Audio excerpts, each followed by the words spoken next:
और साध्वी प्राची की बात की जाए तो मुसलमानों को लेकर एक बड़ा बयान दिया है साध्वी प्राची ने। मुसलमानों से राखी ना खरीदने की अपील की गई है। राखी पर मुसलमानों से मिठाई ना खरीदें, त्योहार को लेकर साध्वी प्राची ने यह बयान दिया। मुसलमानों से राखी ना खरीदें, उनसे मिठाई ना खरीदें, यह कहना साध्वी प्राची का। तो त्योहार को लेकर साध्वी प्राची का यह बयान, उनके ये बोल, और इस पर सवाल भी खड़े हो रहे हैं। साध्वी प्राची ने जो कहा मुसलमानों को लेकर कि ना तो उनसे आप राखी खरीदें, ना मिठाइयां खरीदें उन लोगों से। तो राखी में चांद सितारे का क्या काम? बड़ा सवाल यह कि त्योहार को लेकर साध्वी प्राची ने यह बयान क्यों दिया है। साध्वी प्राची के बयान पर विवाद भी भड़क गया है।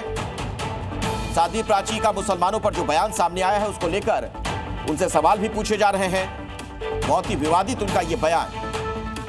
साध्वी प्राची इतने गुस्से में क्यों है, इस तरह की बात उन्होंने क्यों कही? रक्षाबंधन के त्योहार पर बड़ा विवाद सामने आ रहा है।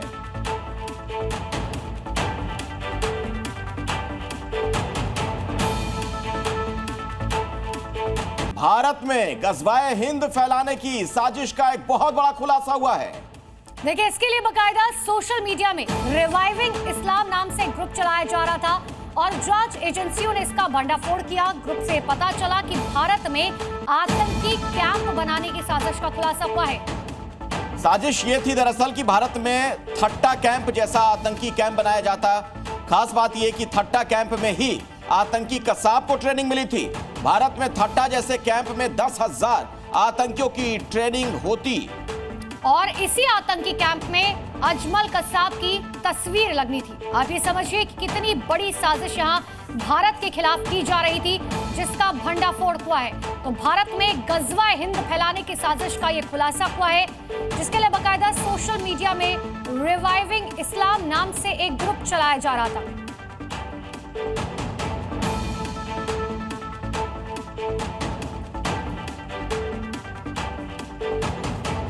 और आइए इसी खबर पर कुछ और विस्तार से जानकारी लेते हैं। हमारे सहयोगी विशाल आपको नजर आ रहे हैं, सीधे उन्हीं के पास चल लेते हैं। विशाल, ये जो आतंकी कसाब तैयार हुआ था जिस तरह के कैंप में, बिल्कुल उसी तरीके का लग रहा है पूरा। ये नजर आ रहा है कि ऐसे और कसाब कहीं तैयार करने की तैयारी थी।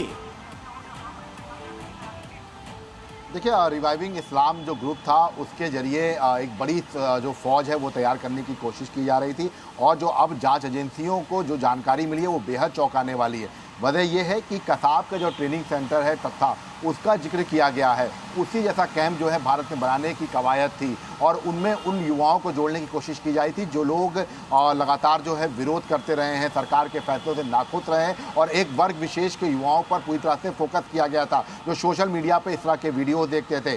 कसाब के कुछ वीडियो देखते हुए युवाओं को टारगेट किया गया। इसके साथ साथ जो लोग जिहाद के रास्ते पर जाने के जो तमाम वीडियोज़ हैं वो देखते थे, उनको टारगेट किया गया था। तो मतलब साफ था कि यहीं से ही एक बड़ी जो है फौज तैयार करने की कोशिश की जाती थी जो भारत के खिलाफ एक बड़ी आतंकी साजिश जो है वो रच सके और यहीं से ही उनको जो है इसका ट्रेनिंग भी दिया जाए। तो इसके लिए जगह भी चुनी जाई थी। हालांकि ये जगह कहाँ पे चुनी जा रही थी, इसके साथ साथ इसमें कितना कामयाब वो हो पाए थे या नहीं हो पाए थे, ये अभी जांच का विषय है। लेकिन इस पूरे मामले में लगातार जांच एजेंसियां जब जैसे जैसे जांच आगे बढ़ा रही है वैसे वैसे जानकारी मिल रही है कि पाकिस्तानी नंबरों से इसका जिक्र किया जाता था और कसाब का जिक्र आते ही जांच एजेंसियां भी सतर्क हो गई, क्योंकि कसाब के ट्रेनिंग सेंटर दत्ता का जो है जिक्र किया गया है। कहा गया है भारत में भी इस तरह का ट्रेनिंग सेंटर बनाया जाए ताकि तमाम जो युवा हैं, जो हमारे मुजाहिद हैं, वो इस पर जो है ट्रेनिंग ले सकें और यहीं पर ही हमारा जो एक शरिया कानून का लागू करने का जो पूरा एक प्रश्न है मुंबई को हिलाकर रख दिया था, उसी जैसे और कसाब बनाने की तैयारी थी, लेकिन हमारे इंटेलिजेंस ने पकड़ लिया। लौटेंगे आपके पास, फिलहाल के लिए बहुत बहुत शुक्रिया तमाम जानकारी के लिए। जी न्यूज़।